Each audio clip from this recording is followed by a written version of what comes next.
Vous retrouvez maintenant la conférence hors série, une émission sous forme d'entretien, table ronde, colloque ou conférence sur des sujets de société. Aujourd'hui, retrouvez Tocqueville avec Chantal Delsol, philosophe présidente de l'Académie des sciences morales et politiques, et Elisabeth Geoffroy, philosophe. Bonsoir et bienvenue à vous tous qui nous suivez à partir de YouTube, du site du Collège des Bernardins ou bien évidemment de la chaîne KTO que l'on remercie pour sa fidélité. Vous aussi, soyez remerciés pour votre fidélité au cycle de l'Observatoire de la modernité sur le libéralisme politique. Un cycle évidemment très troublé par les vicissitudes du temps en matière sanitaire et tout ce qui s'ensuit. Et donc une fois encore, pour la dernière fois de l'année, hélas, nous sommes à distance et nous devrons donc nous saluer, non sans quelques regrets bien évidemment, à distance, comme nous avons mené ces derniers mois. Pour clore ce cycle qui embrassait assez large sur la question du libéralisme politique, de ses grands atouts et des dangers inhérents à cette forme de gouvernement, eh bien, nous avons choisi de revenir aux fondamentaux, aux grands fondamentaux, et de revenir donc à Tocqueville. Tocqueville, que la doxa présente, à juste titre d'ailleurs, comme un des grands penseurs du libéralisme, et tout particulièrement du libéralisme politique, se révèle un penseur, pour quiconque se plonge tant dans sa biographie que dans ses écrits, un peu plus complexe que cela. Comme beaucoup le savent, il est issu d'un milieu ultra, donc un milieu qui ne brille pas par son libéralisme, dont l'ADN est plutôt la contre-révolution. Et on sait que c'est bien sûr l'expérience américaine, notamment, qui a marqué Tocqueville et qui en a fait un penseur d'ailleurs admiratif du libéralisme politique. Mais cet ADN contre-révolutionnaire, notamment, a permis à Tocqueville de voir tant les bienfaits de ce libéralisme politique qu'un certain nombre d'écueils. Et justement, dans la forme politique qu'est le libéralisme, eh bien, un certain nombre de réponses à des écueils plus larges de la démocratie.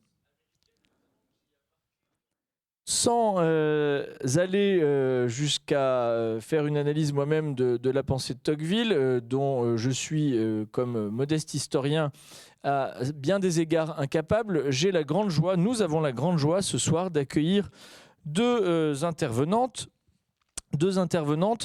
dont la première est déjà bien connue du Collège des Bernardins, puisqu'il s'agit de Madame Chantal Delsol. Bonsoir Madame. Bonjour. Qui est membre de l'Académie des sciences morales et politiques, philosophe, dont je mentionne un de ses ouvrages, le tout dernier ouvrage, La vie de l'esprit en Europe centrale et orientale. Chantal Delsol fait partie des philosophes que l'on a souvent qualifiés d'adeptes du libéralisme politique, et à cet égard, eh bien, l'entendre en tout cas sur Tocqueville semble assez incontournable. À ses côtés, nous accueillons Elisabeth Geoffroy, qui est une ancienne étudiante de l'École normale supérieure de la rue d'Ulm, également professeure de philosophie, philosophe même, auteur d'un opuscule récent sur Dorothy Day, l'activiste catholique américaine qui sort d'un oubli immérité. Donc bonsoir Elisabeth. Bonsoir Louis. Et c'est avec Elisabeth que nous commençons, et je lui laisse donc la parole sans plus tarder.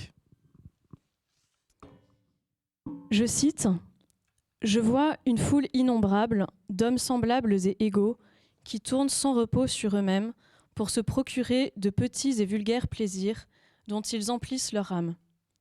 Chacun d'eux, retiré à l'écart, est comme un étranger à la destinée de tous les autres. Ses enfants et ses amis particuliers forment pour lui toute l'espèce humaine.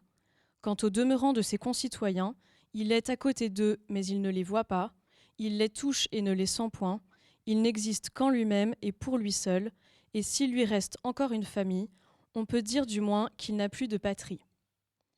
Au-dessus de cela s'élève un pouvoir immense et tutélaire qui se charge seul d'assurer leur jouissance et de veiller sur leur sort. » Ces mots sont durs. Ils pourraient avoir été écrits par une plume contemporaine, tant ils décrivent certains travers de notre monde, mais ces lignes datent de 1830 et sont, vous l'aurez deviné, de Tocqueville.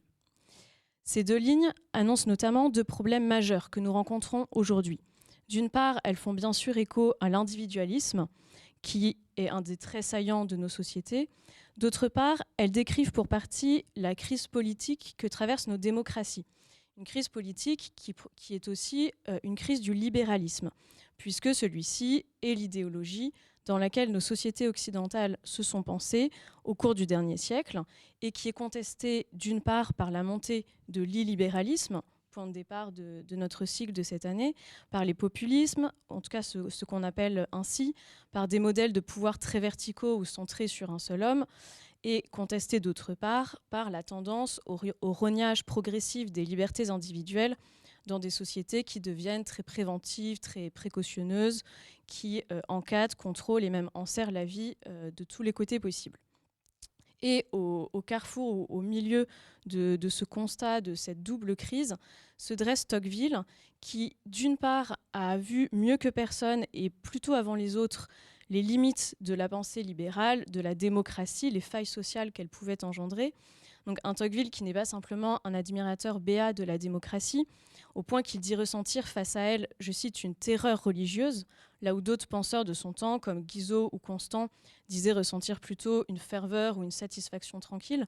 Donc d'une part, ce Tocqueville critique, lucide, et d'autre part, et en même temps, Tocqueville qui peut s'apparenter à un auteur libéral, qui pense la politique dans les termes du libéralisme, qui défend la démocratie en tant que système juste pour l'individu, donc un Tocqueville qui est profondément démocrate. L'intérêt pour nous, dès lors de le suivre dans son raisonnement, c'est d'aller avec lui dans le fond du constat de certains dysfonctionnements, comprendre ce qui était pour lui de l'ordre de la prédiction et qui pour nous est devenu en grande partie de l'ordre de la description de notre réalité, pour ensuite examiner quelles solutions, quels remèdes il identifie qui seraient aptes à contrer les défauts tendanciels de la démocratie et voir ainsi s'ils sont convaincants, pertinents pour aujourd'hui, s'ils nous permettent de nous faire les avocats du libéralisme. Dans un premier temps, on va donc voir que la démocratie contient en elle une pente tendancielle vers l'individualisme et que cet individualisme peut faire basculer la démocratie du côté d'une forme de despotisme. Un despotisme doux, mais un despotisme. Pour bien poser les termes, une première précision de vocabulaire. Par démocratie, Tocqueville entend non pas un régime politique qui organise les institutions de telle ou telle façon. La démocratie, pour lui, c'est d'abord un état social. C'est une société caractérisée par l'égalité des conditions et même plus exactement par l'égalisation des conditions, c'est-à-dire que c'est un mouvement dynamique qui suit son cours et qui va vers toujours plus d'égalité. Et c'est un état social qu'on peut presque qualifier de total dans la mesure où il imprègne toutes les dimensions de l'existence, il reconfigure les relations même privées, il touche le cœur de l'homme, sa façon de vivre, de penser, etc. Ceci étant posé, j'en reviens à l'individualisme. Tocqueville le décrit en ces termes, ou le définit d'ailleurs en ces termes. L'individualisme est un sentiment réfléchi et paisible qui dispose chaque citoyen à s'isoler de la masse de ses semblables et à se retirer à l'écart avec sa famille et ses amis. De telle sorte que, après s'être ainsi créé une petite société à son usage, il abandonne volontiers la grande société à elle-même. Donc pour Tocqueville, l'individualisme, c'est pas d'abord un défaut psychologique, c'est un jugement que pose l'individu par lequel il affirme son autosuffisance et qui ensuite se traduit dans le comportement par une dynamique d'isolement du reste de la société, de retranchement vers sa sphère privée, sur ses intérêts économiques, sur ses proches, sur son monde en somme, et donc une dynamique d'indifférence envers le reste du monde. Et une bonne façon de comprendre ce qu'est l'individualisme des sociétés démocratiques, c'est en comprenant la logique ou la structure sociale des sociétés aristocratiques, qui en sont le pendant. L'organisation de ces sociétés aristocratiques se repose sur des hommes qui sont structurellement liés les uns aux autres.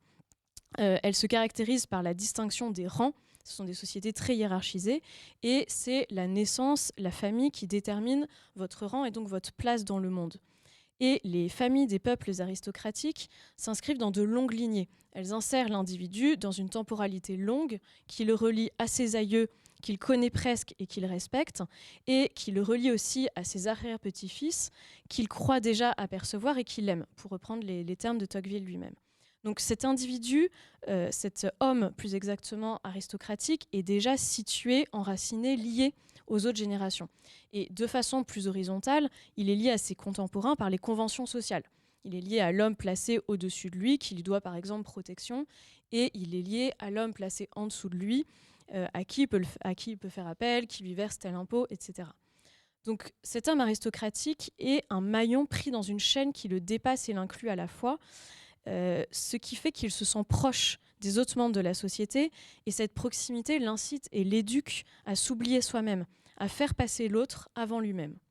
Tocqueville écrit « L'aristocratie avait fait de tous les citoyens une longue chaîne qui remontait du paysan au roi. La démocratie brise la chaîne et met chaque anneau à part. » Donc la démocratie, elle, fonctionne de façon horizontale. Elle a abaissé les distinctions et rendu tout le monde égal et semblable, sans plus aucun lien. L'autre n'est plus un particulier auquel je suis lié, mais un semblable abstrait et, à ce titre, peu susceptible de susciter mon engagement ou mon sacrifice. Et dès lors, on voit bien que cet individualisme ne peut faire que du mal à la politique. La communauté politique, le peuple, ce sont des réalités politiques parce qu'elles forment un tout. Elles ont un principe d'unité, ce ne sont pas de simples masses, des foules éparses sur le modèle du 1 + 1 + 1.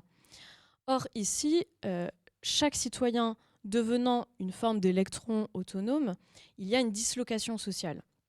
Et par cette dislocation sociale, l'individualisme fait le lit du despotisme. Il prépare son avènement. Tocqueville crée le concept, une sorte de monstre conceptuel, c'est-à-dire de concept qui devrait être oxymorique de despotisme démocratique. Et il a besoin de créer ce concept nouveau pour décrire le devenir tendanciel des sociétés démocratiques individualistes. Alors concrètement, comment se présente ce despotisme ? Il est lié, on vient de le dire, à l'indifférence des individus pour la grande société, et donc à l'indifférence pour la chose publique. Or, la nature ayant horreur du vide, si les citoyens se désintéressent peu à peu de la politique et désertent ce terrain, quelqu'un l'occupera pour eux, et ce quelqu'un ou ce quelque chose, c'est l'État central. Donc on se retrouve avec un schéma où on a plein d'individus épars, et juste au-dessus d'eux, un État.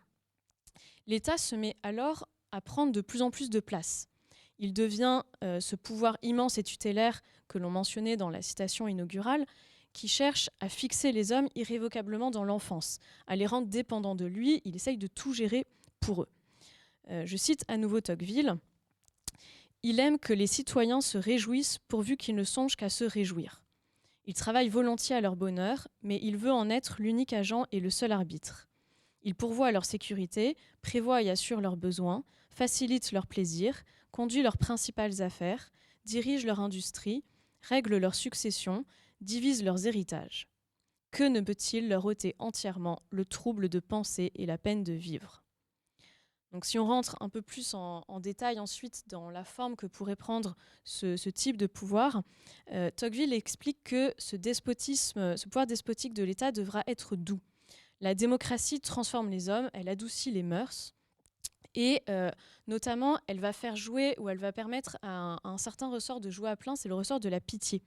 La pitié joue sur l'identification à un semblable. Or, en démocratie, chacun est l'égal de l'autre et donc son semblable. Donc le domaine de la pitié s'est considérablement étendu. Et les hommes supportent de plus en plus mal le spectacle de la violence qui soulève justement leur pitié. Donc peut se développer un pouvoir tyrannique qui ravit de plus en plus de liberté réelle, mais à la condition qu'il arrive à rester doux. Vous écoutez la conférence hors série sur KTO Radio, le thème « Retrouver Tocqueville » avec Chantal Delsol, philosophe, présidente de l'Académie des sciences morales et politiques, et Elisabeth Geoffroy, philosophe. Autre point que développe Tocqueville, cet État central devra préserver les apparences de la liberté, explique-t-il. C'est le rôle notamment de l'exercice du vote toutes les X années, qui peut rester formel, parce que si les hommes ont perdu l'habitude d'exercer leur libre arbitre dans les choses du quotidien, dans la conduite de leur vie, de leurs affaires, ils ne sauront pas tout d'un coup en faire usage, spécialement pour la vie publique lors des élections. Je cite à nouveau Tocqueville dans une citation qui, vous allez le voir, est assez dure.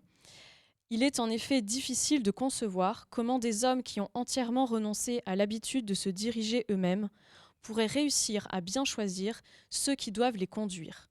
Et l'on ne fera point croire qu'un gouvernement libéral, énergique et sage puisse jamais sortir des suffrages d'un peuple de serviteurs. Autre caractéristique de ce pouvoir, l'État sera presque, en tout cas, assuré de se maintenir au pouvoir tant qu'il assure le confort matériel des citoyens. Alors pourquoi ? Parce que dans les sociétés démocratiques, les hommes refusent de subir une influence. Ils sont tous semblables et égaux, capables de se gouverner selon les lumières de leurs propres raisons. Donc que pourrait m'apporter l'autre que je ne puisse déjà savoir par moi-même, que je ne puisse déjà m'apporter à moi-même ? Et en refusant ce principe même d'une sorte d'aristocratie de l'esprit, en refusant de reconnaître des supériorités intellectuelles ou morales, ils ne peuvent pas réellement embrasser un idéal de vie reçu d'un autre ou une vision du monde construite par un autre qu'eux. Et le domaine des idées, de la pensée qu'ils devraient donc reconstruire pour eux-mêmes de toutes pièces, devient un monde flou, incertain. Et par contraste, le monde matériel, lui, apparaît comme stable, certain, rassurant. Donc les hommes se réfugient dans la passion du bien-être corporel et des biens matériels. Et donc tant que l'État assure ce confort et ces jouissances matérielles, il satisfait suffisamment les individus démocratiques pour ne pas soulever leur révolte. Donc in fine, on voit que dans ce type de société, l'égalité finit par l'emporter sur la liberté. L'égalité, dit Tocqueville, apporte à tous une multitude de petites jouissances. La liberté, elle apporte à certains seulement de sublimes plaisirs, mais de temps en temps et au prix d'efforts de sacrifice. En outre, la liberté, elle, tend à s'échapper sitôt qu'on ne la retient pas, ce qui n'est pas le cas de l'égalité. Donc quand le premier article de la Déclaration des droits de l'homme et du citoyen dit « Les hommes naissent et demeurent libres et égaux en droit », l'égalité et la liberté sont mises sur le même plan, mais en réalité, empiriquement, dans la dynamique démocratique, l'une tend à l'emporter sur l'autre. Donc l'égalité qui est bien sûr une chose juste, une bonne chose, qui est fondée sur la nature humaine que les hommes ont en partage, sur leur égale dignité humaine, se paie au prix fort de ces possibles dérives sociales et politiques. Une fois ce tableau dressé, on peut essayer ensuite de comprendre les causes, les prémices philosophiques. D'où vient que la démocratie est tendanciellement individualiste. Ici, je vais essayer de retracer très rapidement et à grands traits de grandes directions qu'a pu prendre la philosophie politique dans l'histoire des idées. La première pas chronologiquement, mais la première ici dans cet exposé, le courant libéral qui est centré sur la notion d'individu, et la seconde, la tradition aristotélicienne, qui, elle, est centrée sur le concept d'animal politique. Concernant le courant libéral, Tocqueville dit explicitement que l'individualisme naît de l'égalité. Et plus fondamentalement, en fait, il naît d'une anthropologie qui prend pour point de départ le concept d'individu. L'individu, c'est l'unité de base des sociétés démocratiques. L'individu, c'est un terme qui renvoie à un être qui, parce qu'il est homme, est titulaire de droits, dont on peut dresser la liste, des droits qui lui sont attachés indépendamment de sa fonction sociale et qui font de lui l'égal de tous les autres hommes. Et c'est donc cette prémisse qui fait de Tocqueville un penseur libéral. Concrètement, dans cette vision-là, l'homme est avant tout un être libre, indépendant, isolé, maître de lui-même, dont on saisit les traits principaux grâce à l'artifice de l'état de nature. Et c'est un être pour qui autrui est au mieux neutralisé, au pire un rival ou même une menace. Dès lors, la question politique devient comment, à partir des milliers d'individus épars, créer une société unifiée, une communauté politique unie, sans risquer de porter atteinte à ses droits initiaux et à cette liberté individuelle.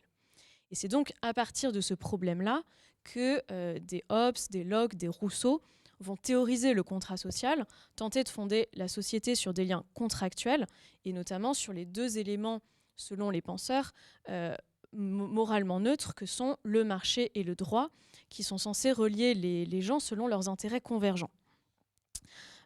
Ça, c'est donc les grands traits de la vision libérale. Une autre tradition philosophique est celle qui remonte à Aristote notamment et qui fait de l'homme non pas d'abord un individu atomisé, mais un animal politique. Aristote nous dit que l'homme naît le plus démuni des animaux. Il a plein de capacités, plein de talents, mais il a besoin des autres pour les développer et pour apprendre. Et donc la survie de chacun passe par la complémentarité des activités, des talents des uns et des autres. Donc l'homme n'est pensable que comme un animal politique. Et c'est une tradition qui, à cet égard, peut rattacher Aristote autant à un saint Thomas d'Aquin qu'à un Marx. Donc, chez Aristote, la société n'est pas d'abord un problème, mais elle est un donné heureux à penser et à organiser de la façon la plus juste possible. Les activités sont vues comme organisées de façon pyramidale, orientées vers le sommet de la pyramide qui est le bien commun, ce bien commun qui consiste dans le bien vivre de la société, une justice et une amitié civique, une autarcie, et ce bien commun surplombe et intègre tous les autres biens particuliers de la société. Donc, dans cette vision, l'unité d'un peuple se fait par le haut, par le but, par la cause finale de toute la société, qui est le bien commun, et qui est un vrai bien, c'est-à-dire qui a un contenu moral substantiel. Ce qui, là encore, différencie cette vision de la tradition libérale qui a voulu neutraliser la notion de bien et la sortir du champ politique. Parce que notamment à la suite du traumatisme qu'a constitué pour des penseurs occidentaux les guerres de religion, ils constatent que les hommes ont du mal à se mettre d'accord sur ce qu'ils considèrent leur vision du bien, et donc la recherche du bien risque d'être politiquement un sujet de querelle, pouvant mener dans le pire des cas à la guerre civile. D'où leur idée de fonder la politique sur des liens contractuels et sur un ensemble de procédures, et non sur la recherche d'un bien commun. Pour finir sur la vision antique d'Aristote, faire un petit sort à la notion de liberté, qu'on va récupérer un peu plus loin avec Tocqueville. La liberté n'est pas un droit individuel possédé par naissance pour Aristote, c'est le fruit d'une éducation, d'une conquête. Et elle n'a de réalité que dans l'espace public. Pourquoi ? Parce que la liberté doit devenir un fait démontrable. Elle peut et doit continuer, on pourrait rajouter, à habiter le cœur des hommes et avoir une réalité intérieure, mais elle doit surtout s'extérioriser, se montrer, prouver son existence. Donc la liberté antique, elle est de pair avec l'existence d'un espace public dans lequel on pouvait rencontrer d'autres hommes qui sont nos pairs, nos égaux, et ainsi donner devant eux une réalité à notre liberté grâce à la parole et à l'action, qui sont le propre des hommes libres. Les Grecs avaient la conviction que ces deux facultés de la parole et de l'action formaient un tout et étaient les choses les plus nobles chez l'homme. Et quand Homère veut donner une épithète à son héros Achille, il le qualifie de, je cite, « faiseur de grandes actions et diseur de grandes paroles ». Donc cette liberté antique requiert un monde politiquement organisé où chacun des hommes libres peut s'insérer par la parole et par l'action, un monde politique qui devient donc une scène pour la parole et pour l'action des hommes et qui fournit les conditions de possibilité de la liberté. Donc il y a une coïncidence entre le déploiement de la liberté et l'espace du politique, contre la vision libérale qui, elle, nous incline plutôt à croire que la liberté commence là où la politique finit, et que la liberté, c'est celle qu'on nous laisse pour exercer nos activités non politiques, donc économiques, privées, religieuses, éducatives, etc. Arrivé ici, on a vu donc que Tocqueville a discerné la pente possiblement individualiste et despotique de la démocratie, et il l'a expliqué en remontant à l'égalité souveraine qui caractérise l'élément de base des sociétés démocratiques, à savoir l'individu, et qui accouche d'une certaine vision de la politique, qui est apolitique ou antipolitique dans la mesure où c'est une liberté d'individu et pas de citoyen. Si bien que dans un troisième temps, il nous reste à identifier quels éléments Tocqueville a identifiés comme pouvant contrer cette pente et sauver en quelque sorte la démocratie d'elle-même. Il est possible pour Tocqueville de passer en quelque sorte de l'instinct de la démocratie à l'intelligence de la démocratie, pour reprendre une distinction de Pierre Manant, en la modérant, en faisant jouer l'art politique. Concrètement, le levier à utiliser, c'est l'exercice de la liberté politique via l'engagement. Concrètement, cet engagement se fait dans ce que Tocqueville appelle les associations, qui est un terme plus large que son acception ordinaire actuelle, et qui inclut tout ce par quoi les individus mettent en commun leur argent, leur temps, leur passion, pour réaliser tel ou tel objet de leur vœu. Donc il s'agit d'abord des associations politiques, qui pour Tocqueville jouent un rôle d'école, et ensuite des associations civiles, entreprises, syndicats, associations, communautés religieuses. Je vous cite une dernière fois Tocqueville. Il écrit « Les sentiments et les idées se renouvellent, le cœur ne s'agrandit et l'esprit humain ne se développe que par l'action réciproque des hommes les uns sur les autres. Cette action est presque nulle dans les pays démocratiques. Il faut donc l'y créer artificiellement. Et c'est ce que les associations seules peuvent faire.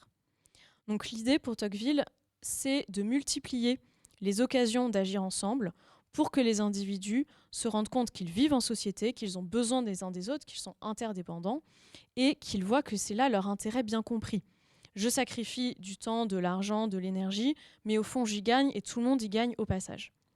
Donc le rôle des institutions libres, notamment locales, c'est de rendre palpable ce lien social, de recomposer le tissu social qui a été éventuellement disloqué. Et ce faisant, les citoyens peuvent modérer la démocratie, c'est-à-dire en fait lutter contre ces défauts tendanciels. Et le ressort ultime qui rend possible cette modération, pour Tocqueville, c'est la religion, parce que la religion va fournir des règles.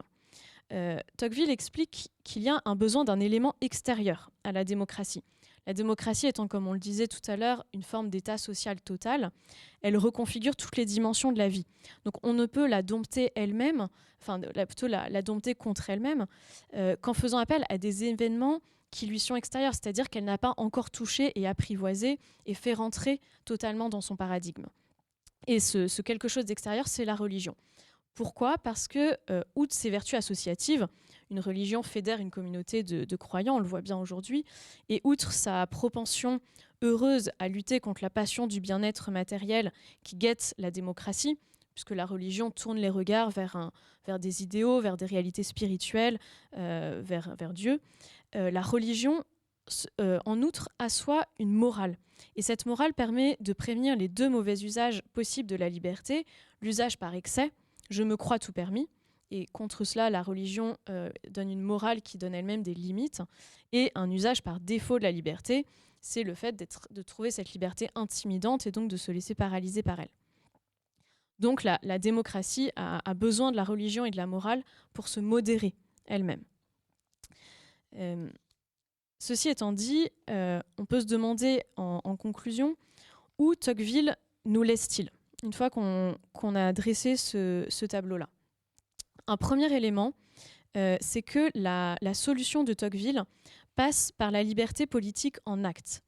Or, ce passage d'une liberté formelle dans le cadre du despotisme doux à une liberté réelle s'opère dans l'espace public et par l'espace public. Donc en fait, on rejoint ici une vision aristotélicienne de la liberté. Donc une thèse qu'on pourrait défendre, c'est que Tocqueville est le penseur libéral qui, plus que les autres, a vu les failles du libéralisme et a pensé des solutions, donc le mieux placé pour le défendre, et que Tocqueville est en même temps celui qui ne parvient pas tout à fait à sauver, entre guillemets, le libéralisme politique et la liberté réelle, où il n'y parvient qu'au moment où la liberté se met à correspondre non plus tant à la définition libérale qu'à la définition antique aristotélicienne de la liberté, c'est-à-dire la liberté dans et par la politique et non pas contre elle. Et donc, on pourrait en conclure qu'on ne peut se faire l'avocat du libéralisme qu'au prix d'un détour par des concepts non libéraux, par une réalité qui n'est pas libérale. Et le deuxième élément qu'on peut retenir, qui est en fait le prolongement du premier, c'est que, plus ultimement encore, la liberté politique et la force associative ne jouent leur rôle que si elles peuvent prendre appui sur la morale. C'était le dernier point de notre exposé. Pierre Manant le résume très bien, je le cite, « La convention démocratique par elle-même strictement abstraite, et donc en ce sens strictement inhumaine, est continuellement humanisée par le compromis que la société démocratique doit passer avec les nécessités de la vie sociale, les contenus moraux hérités des époques pré-démocratiques, la spontanéité irrépressible de la nature humaine. » Donc, la démocratie, le libéralisme politique ne sont pas autosuffisants. Ils ont besoin du renfort, du concours de réalité extra-libérale, extra-démocratique. Et une conclusion qu'on peut s'appliquer à nous autres contemporains, c'est qu'il faut donc prendre un soin tout particulier de ces réalités morales au sens large, qu'il s'agisse de tout un tissu de principes moraux, qu'il s'agisse du sens de l'honneur aristocratique, de certaines vertus sociales de solidarité, la vision chrétienne du bien, de la charité, certains cadres culturels, même des ingrédients tels que le patriotisme, et de façon plus générale, tout ce qui relève de la logique du don. Mais il faut en prendre un soin tout particulier parce que ce sont elles qui, en modérant la démocratie, nous permettent de continuer à l'aimer, à la souhaiter ardemment et à la préférer à tout autre système. Et un tout dernier point, là-dessus, cette considération peut éveiller en nous un point de vigilance et presque de préoccupation, c'est que cette solution tocquevillienne, qui est une sorte de point d'équilibre, n'est pérenne que tant que la religion et la morale ont suffisamment de vivacité dans la société et de force d'éducation sur les individus. Mais une question naît si on se demande ce que devient la démocratie quand la religion et la morale perdent du terrain. Or, et c'est un constat qu'on peut emprunter à Jean-Claude Michéa, le libéralisme tend à avaler en partie la religion et la décence commune qui forment une sorte de morale populaire. Et Michéa explique que le libéralisme a pu montrer ses effets les plus bénéfiques à ses débuts historiques dans des sociétés où il bénéficiait encore de l'effet de portance de ces éléments extérieurs et préexistants. Qui sont autant de choses structurantes que le libéralisme, fondé sur le contractuel, ne peut pas reproduire lui-même, et que pourtant il tend à grignoter peu à peu, à dénaturer, voire à faire disparaître. Et ce mouvement est assez tragique parce qu'il laisse une sorte de grand vide où il n'existe plus que le marché, le droit, des liens purement contractuels, des procédures juridiques, des intérêts bien compris, mais cela fragilise grandement la solution qu'avait trouvée Tocqueville. Donc là, notre point de vigilance, c'est encore une fois de s'attacher à sauvegarder et à prendre soin de ces piliers non immédiatement démocratiques qui sont la condition de possibilité d'un libéralisme politique qui donne le meilleur de lui-même et qui arrive surtout à garder son point d'équilibre. Vous écoutez la conférence hors série sur KTO Radio, le thème « Retrouver Tocqueville » avec Chantal Delsol, philosophe, présidente de l'Académie des sciences morales et politiques, et Elisabeth Geoffroy, philosophe. Merci beaucoup. Alors, sans transition aucune, je laisse la parole à Mme Chantal Delsol. Merci. Bon, à la limite, il n'y a plus rien à dire, parce que c'est formidable ce que vous avez dit. Et, alors, on s'était entendus toutes les deux pour effectivement pas se répéter. Hein. Et donc, je propose d'appuyer sur 3 points précis, en sortant d'ailleurs un peu de Tocqueville. Ce qui me frappe beaucoup quand on pense à Tocqueville en ce moment, c'est à quel point nous avons perdu finalement l'idéal démocratique. Je voudrais appuyer sur ce point et revenir sur finalement quel est l'esprit de la démocratie. Qu'est-ce que c'est la démocratie ? Finalement, on trouve la première définition, description si on veut, dans cette querelle, on peut dire, entre Platon et son élève Aristote. Vous savez, son élève. Dans la politique d'Aristote, il y a un chapitre, l'un des premiers chapitres d'ailleurs, qui s'appelle « Contre le communisme de Platon ». Alors, on a traduit par communisme, on pourrait traduire par communauté, le mot grec est...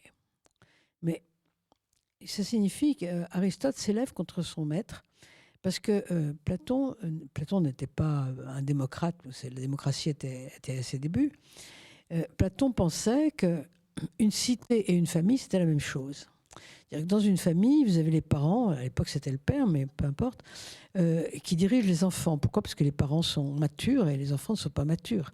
Les enfants ne savent pas encore grand-chose ou ils ne savent rien. Il est normal que les parents les dirigent parce qu'ils sont naturellement supérieurs, en tout cas pour un temps.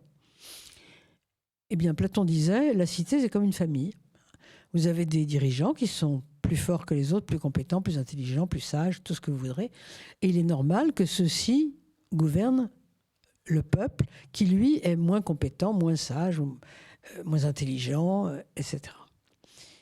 Et Aristote, beaucoup plus jeune, qui arrive comme un disciple, dit « mais non, une famille et une cité, c'est pas la même chose. » Parce que dans une famille, il y a des éléments supérieurs, ce sont les parents en l'occurrence, au moins pour un temps, tandis que dans une cité, il n'y a pas d'éléments supérieurs.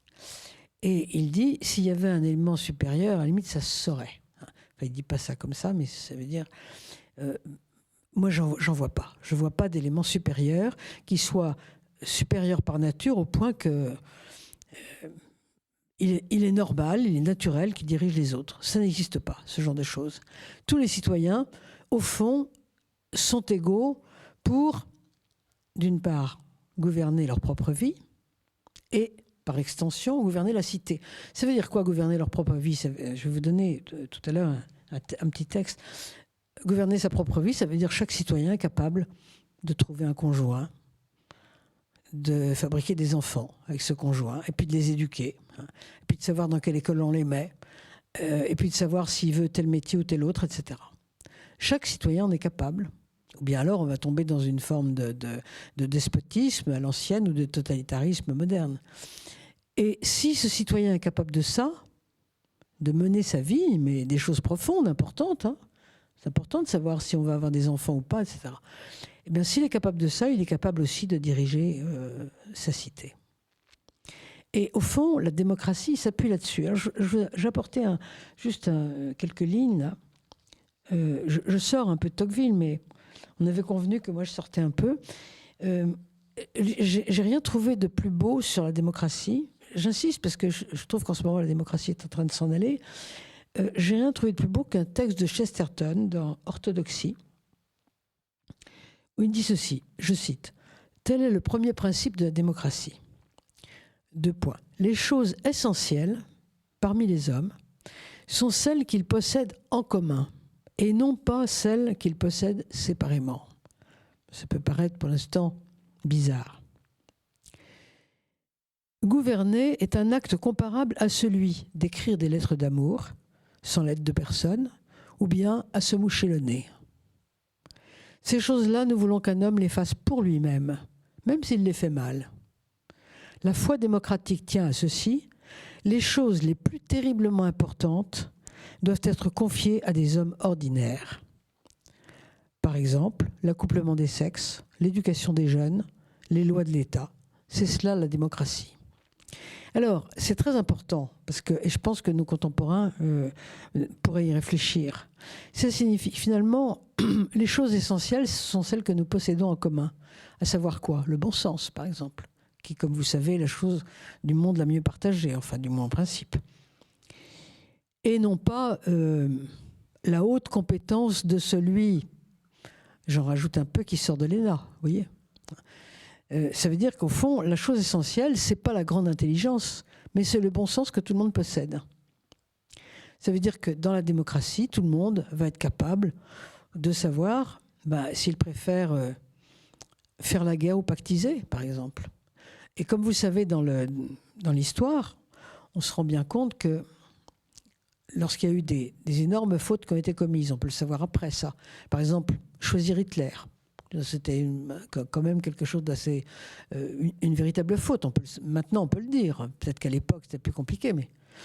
Est-ce que vous imaginez que, bien sûr, le peuple a choisi Hitler, comme on sait, il a voté, mais est-ce que vous pensez que les élites, les gens très intelligents, les Heidegger et autres, ont dit « Ah non, jamais ça, pas du tout ». Ils se sont trompés comme les autres. D'ailleurs, il n'y a pas de quoi leur en vouloir. Des gens comme Carl Schmitt ou Heidegger se sont trompés comme le peuple. Il n'y a pas de raison de penser que devant des décisions importantes, voire parfois des décisions tragiques, pas de raison de penser que le peuple choisisse moins bien que ses élites. Pourquoi? Parce que la grande intelligence de l'élite, toute sa grande culture, ne sont pas des motifs suffisants pour faire des bons choix, pour savoir s'il faut faire la guerre ou pactiser, s'il faut choisir Hitler ou en choisir un autre. Voyez. Et c'est ça que veut dire Chesterton. Eh bien, la démocratie, c'est ça. Et je crois que Tocqueville avait très très bien, c'est d'ailleurs tout son talent, il avait compris ça en regardant une société plus qu'en regardant les institutions, même s'il a aussi travaillé sur les institutions. C'est très important parce qu'aujourd'hui, on est en train de commencer à penser, et d'ailleurs ça commence avec les institutions européennes que vous connaissez, et puis ça continue en France aussi, de commencer à penser que si on a fait des grandes études, qu'on est très intelligent et très cultivé, on est meilleur pour gouverner. Il faut donner le pouvoir aux sachants, dit-on, etc. Or, la démocratie, c'est pas ça. C'est pas ça du tout. Alors, je voulais préciser ce point-là, et puis 2 autres points. Le deuxième point, les 3 points sont différents les uns des autres, mais je voulais simplement apporter quelques précisions au topo qui a été fait, qui est absolument sans faute. Donc forcément, mon propos est un petit peu erratique. Alors je voulais parler de la question du mouvement irrésistible. Comme vous l'avez bien dit, Tocqueville est issu de l'aristocratie, mais d'une grande famille normande, comme vous savez. Et au fond, il est complètement imprégné de cette culture aristocratique. Il est un jeune aristocrate. C'est tout à fait typique. Mais je ne suis pas sûre en fait qu'il soit démocrate. Je ne sais pas si, au fond de lui-même, je ne sais pas exactement ce qu'il pense, mais ce qui est extraordinaire, c'est qu'il a le sentiment d'avoir devant lui un destin. Vous avez tout à l'heure cité le début de cette phrase que j'ai apportée aussi, que je trouve tout à fait intéressante, qui est dans son introduction. Mon crayon qui va se casser la figure, mais c'est pas grave, j'en ai pas besoin.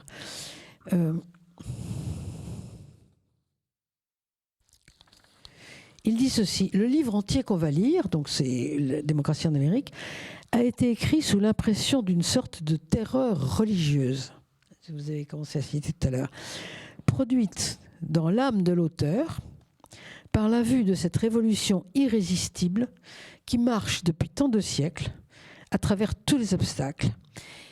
Autrement dit, il dit je suis carrément terrifié, et c'est une terreur religieuse, donc ça prouve qu'il pense qu'il se trouve devant quelque chose d'historiquement très fort, hein, et qui l'affole, mais qui de toute façon qui ne peut pas être contraint, vous voyez, qui de toute façon va se dérouler.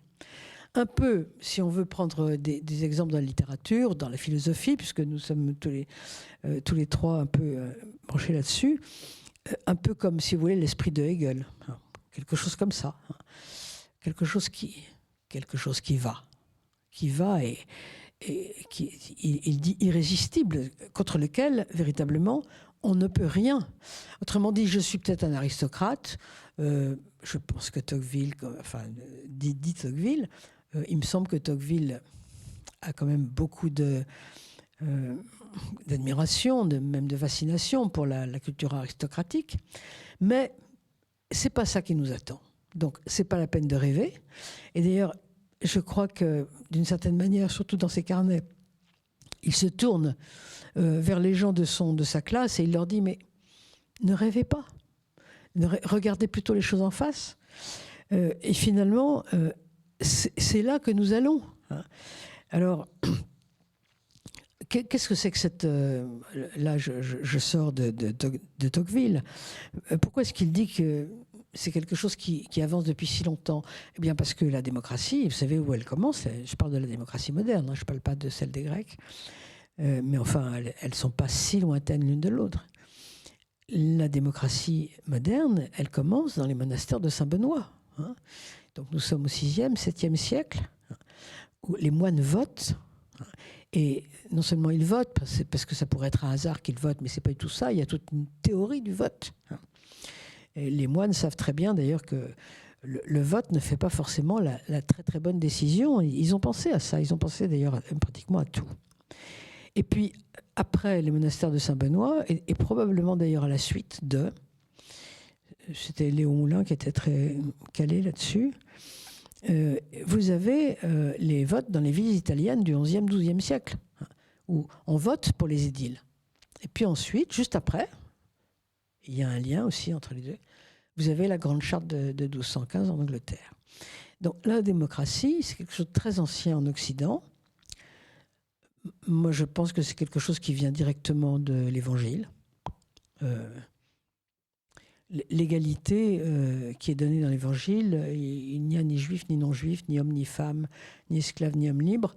C'est pas quelque chose qui a réalisé tout de suite. Paul ne va pas faire une révolution, comme vous savez. Il dit à la femme, obéis à ton mari, et il dit à l'esclave, obéis à ton maître. Donc il ne cherche pas à faire des révolutions. Mais c'est une promesse. C'est une promesse, c'est la promesse évangélique qui est vouée à se concrétiser dans l'histoire. C'est en tout cas C'est comme ça que je vois les choses. Et ce mouvement est irrésistible parce que c'est une promesse, c'est une belle promesse que l'Occident tente de réaliser dans l'histoire avec évidemment beaucoup de difficultés et d'erreurs. La preuve d'ailleurs, c'est que vous ne trouvez pas ça ailleurs. Hein. Il faut bien que ça vienne de quelque chose de culturel. C'est pour ça que je pense que ça vient de l'Évangile directement. Vous ne voyez pas un mouvement irrésistible vers la démocratie dans n'importe quel autre continent ou culture. Alors, je voudrais préciser encore juste un autre point. Ah oui, alors je voudrais quand même dire à propos de la religion, il y a une chose que je trouve un peu désagréable chez Tocqueville à propos de la religion, c'est que au fond, je pense que Tocqueville est machiavélique. Enfin, c'est au moins un machiavélien. Machiavélique, c'est un mot qui est très fort, ça veut dire cynique. Je ne dis pas qu'il est cynique, c'est un machiavélien. Et la religion, au fond, pour lui, c'est quelque chose d'utile. Je dis ça parce qu'à un certain moment, il va jusqu'à dire que cette religion est utile si elle reste entre les mains de l'élite. Hein, vous voyez ce passage. Autrement dit, il faut que le peuple croie vraiment en lui.